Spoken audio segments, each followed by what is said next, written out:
नमः सिद्धिभ्य। जय बोले अनंतानंद पंच परमेष्ठी भगवान के परम पूज्य गणाचार्य गुरुदेव जी 108 विराग सागर जी महाराज के परम पूज्य पट्टाचार्य गुरुदेव जी 108 विशुद्ध सागर जी महाराज के अहिंसा परमो धर्म की। वंदामि गुरुमा। माता जी, मेरा प्रश्न है कि हमें जैन धर्म के अनुसार स्वतंत्रता दिवस कैसे मनाना चाहिए? जैन धर्म अनेकांत और स्यादवाद को स्वीकार करता है।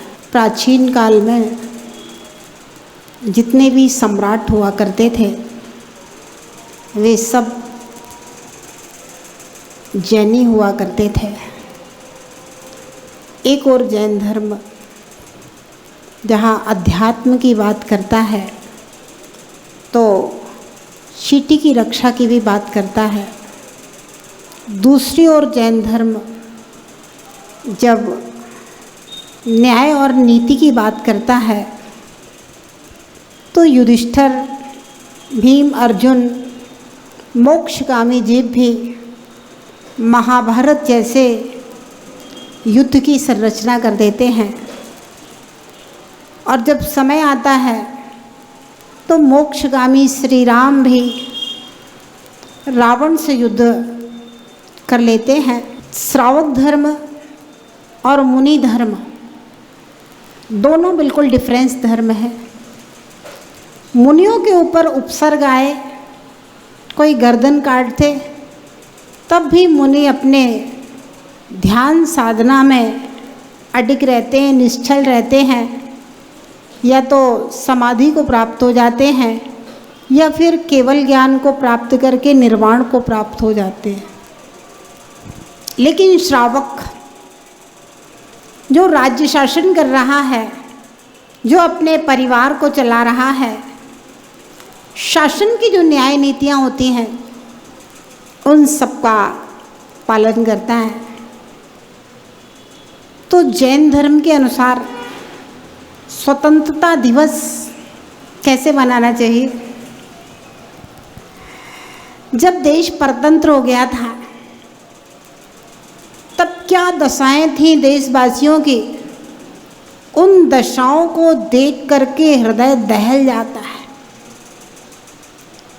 स्त्रियों को घरों में से उठा लिया जाता था।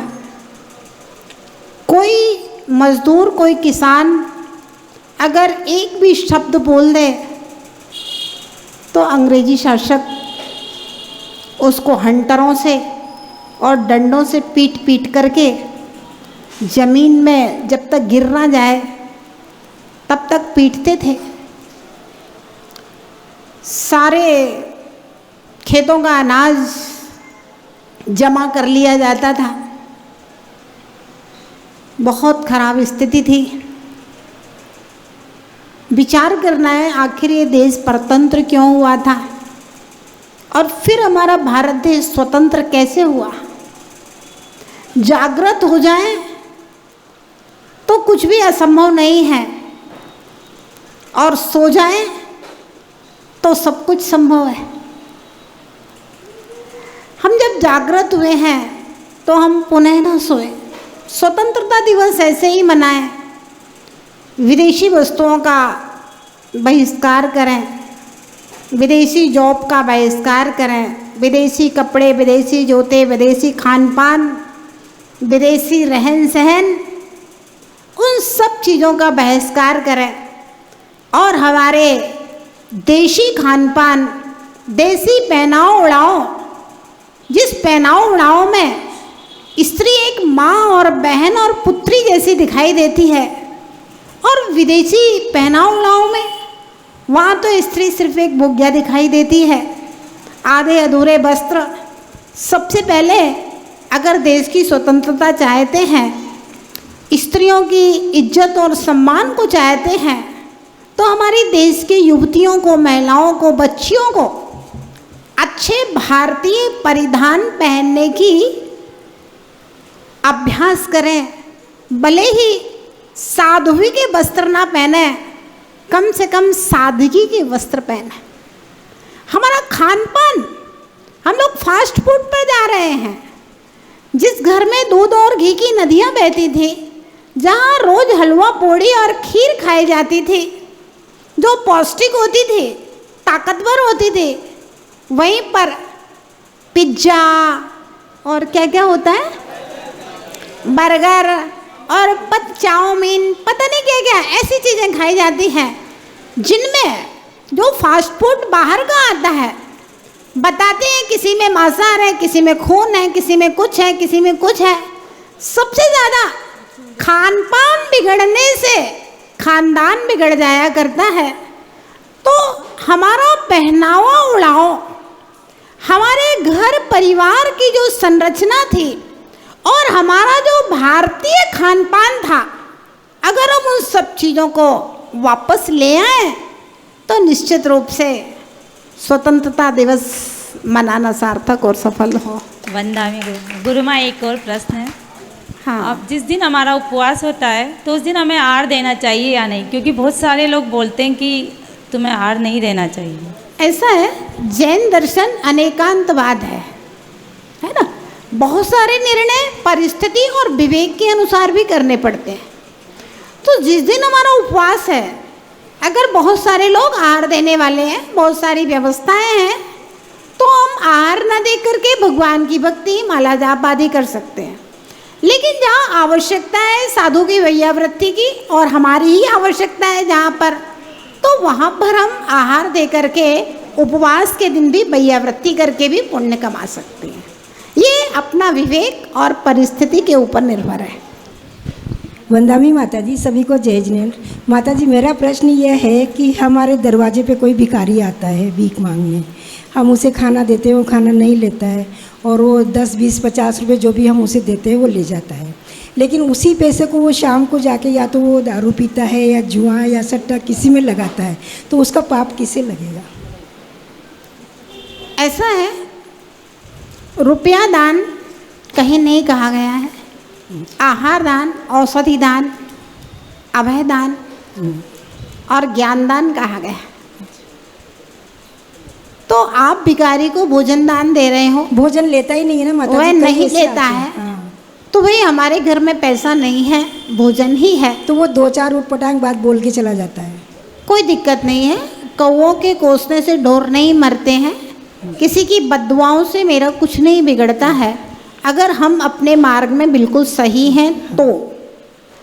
और है इसकी ना? पहचान कैसे करें कि हम किसे दान दें, किसे नहीं दें? इसकी पहचान बहुत अच्छी कैसे बात करें? है, आपने पूछा कि इसकी पहचान कैसे करें कि हम दान दें, किसे नहीं दें। किसे नहीं दें। तो उत्तम, मध्यम और जघन्य पात्र, मुनि, व्रती श्रावक और अविरत सम्यक दृष्टि श्रावक, साधर्मी, धर्मात्मा, ये उत्तम, मध्यम और जघन्य पात्र हैं। इसके अलावा जिनालय, जिनबिंब, पंचकल्याणक, तीर्थ, तीर्थयात्रा और जिनवाणी का प्रकाशन, जिनवाणी का प्रचार प्रसार, ये सब देवशास्त्र गुरु के निमित्त दिए गए दान हैं। ये दान सुदान है, सुपात्रों को दिए गए दान हैं। इनका बट बीज के समान थोड़ा सा दिया जाता है, बहुत सारा फलीभूत होता है। मिथ्या दृष्टियों को दिया गया दान कुपात्र दान, कुदान कहा जाता है। लेकिन हाँ, करुणा दान की बात हमारे आगम में कही गई है। अगर कोई दीन दुखी है तो उसके लिए आहार, औषधि आदि देना, ये करुणा दान है। उसका यथा योग्य भूत अनुकंपा, जीवों पर दया करना, यह भी सातावेदनी कर्म के आश्रम का कारण है। उससे भी यथा योग्य पुण्य का संचय होता है। लेकिन ऐसा व्यक्ति जो शराब पिए और हमारे पैसे से गलत काम करे, ऐसे लोगों को दान नहीं देना चाहिए, भले ही वो बद्दुआएं दें। हाँ माता जी, एक प्रश्न और है। जैसे कल माता जी ने बताया था कि भाई कुदेवता को हम नहीं पूजते हैं, हम वीतरागी हैं कुदेवता के, जैसे शिव जी है, गणेश जी है। लेकिन किसी के घर में यदि वैष्णव धर्म की बहू है या बेटी है, तो वो तो बोलेगी मुझे वक्ता वो भी कराना है, सुंदरकांड कराना है, कीर्तन कराना है, सत्यनारायण कथा करानी है। तो फिर ऐसे में हम क्या करें जैनी? ऐसा है, सर्वथा हम क्या कहें, क्या करना चाहिए, क्या नहीं करना फिर चाहिए। उसमें सास क्या करे, कौन सा करे? सबसे पहली चीज़ ये है कि आप सच्चे देवशास्त्र गुरु की पहचान कीजिए।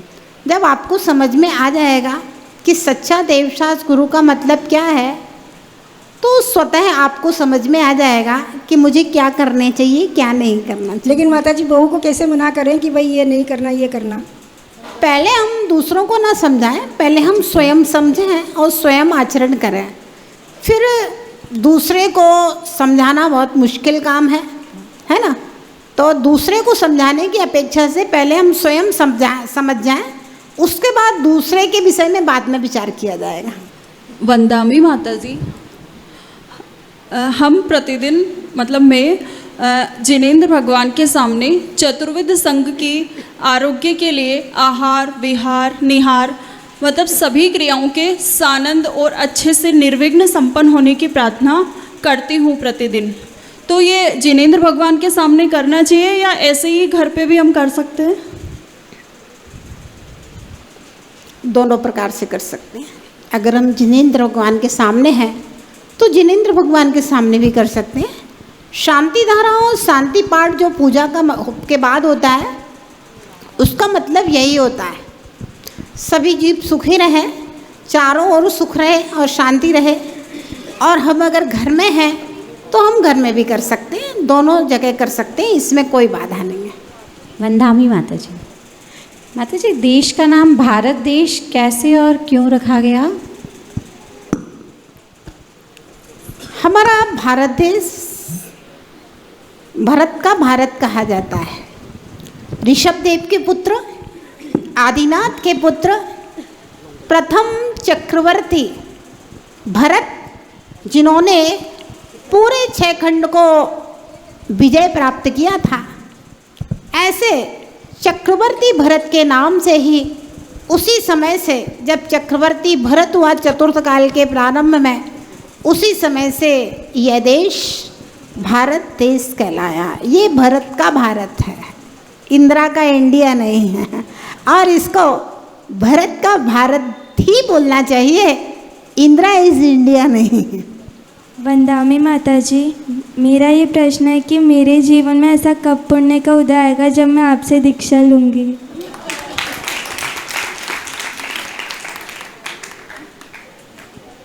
तो पापा का नाम क्या है और मम्मी का नाम क्या है? रेखा जैन और जितेंद्र जैन। अच्छा, कौन सी क्लास में पढ़ते हो बेटा? 7th। कितने साल के हो गए? 12। 12 साल के। हाँ, तरुण सागर जी महाराज 11 साल की उम्र में पुष्पदन सागर जी के संग में आ गए थे, है ना। तुम पुरुषार्थ करो, अभी आ जाओ हमारे संग में, फिर पुण्य का उदय आ जाएगा, तुम्हारी दीक्षा हो जाएगी।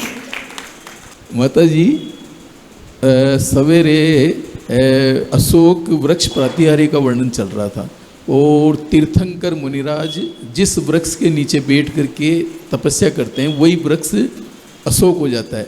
तो वो वृक्ष वनस्पति का एक है या पृथ्वी का एक है? दूसरा, भगवान की अवगाहना से वो भी 12 गुना बड़ा होता है क्या? या फिर जब भगवान को केवल ज्ञान होता है तो भगवान तो 5000 धनुष ऊपर उठ जाते हैं, तो ऊपर उठने पे क्या वही अशोक वृक्ष ऊपर उठता है या फिर देवो पुनीत अलग से मतलब भगवान की अवगाहना से 12 गुना वृक्ष देव रचना करते हैं? तो ये थोड़ा सा शंकास्पद हो रहा है माता जी। ऐसा है कि जिस वृक्ष के नीचे भगवान को केवल ज्ञान होता है, वो वृक्ष तो चूँकि वनस्पति काय है, वो वृक्ष वहीं रहता है ना। भगवान 5000 धनुष ऊपर उठ जाते हैं। और जब सौधर्मिंद्र के द्वारा आज्ञा से कुबेर के द्वारा समोसरण की रचना की जाती है, तो उस वृक्ष को हम पृथ्वी कायक ही मान सकते हैं, वनस्पति कायक नहीं मानेंगे, क्योंकि वो रचनात्मक वृक्ष है, इसलिए वो पृथ्वी कायक ही है। वंदाई माता जी। वंदाई माता जी, सभी को जय जिनेंद्र। माता जी, मेरा प्रश्न ये है कि पुद्गल कुछ करता नहीं है, लेकिन पुद्गल के बिना कुछ होता नहीं है। ऐसा है, जब तक दर्शन मोहिनी कर्म का हमारा तीव्र उदय रहेगा, तब तक हम शरीर को ही आत्मा मानते रहेंगे। और अंतरंग से भी शरीर के प्रति ही हमारी अति आसक्ति बनी रहेगी, उसी में लगे रहेंगे। और जिस दिन दर्शन मोहिनी कर्म का क्षयोपशम बढ़ेगा, बनेगा, उस दिन शरीर और आत्मा की भिन्नता का ज्ञान होगा, फिर पुद्गल का महत्व तो अपने आप कम हो जाएगा, आत्मा का महत्व तो बढ़ता जाएगा और फिर वह बढ़ते बढ़ते आत्मस्वरूप की प्राप्ति का निमित्त बन जाएगा, है ना। और दर्शन मोहिनी के क्षयोपशम के लिए जिनेंद्र भक्ति, चारित्र मोहिनी कर्म के क्षयोपशम के लिए गुरु सेवा और गुरु भक्ति, और इन दोनों के लिए जिनवाणी का श्रवण। तो देवशास गुरु ये मोहिनी कर्म पर प्रहार करने वाले हैं, इनका संगति, इनकी सेवा, इनकी भक्ति, और समय आएगा अपने आप पुद्गल से राग कम होगा और आत्मा का प्रभाव बढ़ जाएगा और सर्व सिद्धियाँ हो जाएंगी। वंदे माता माता जी, वंदे माता जी। देव कई विक्रिया करते हैं, पूजा नंदीश्वर दीप जाते हैं और कहीं जाते हैं, कई कई रूप होते हैं उनके, 10-20 कितने भी रूप बना लेते हैं वो लोग।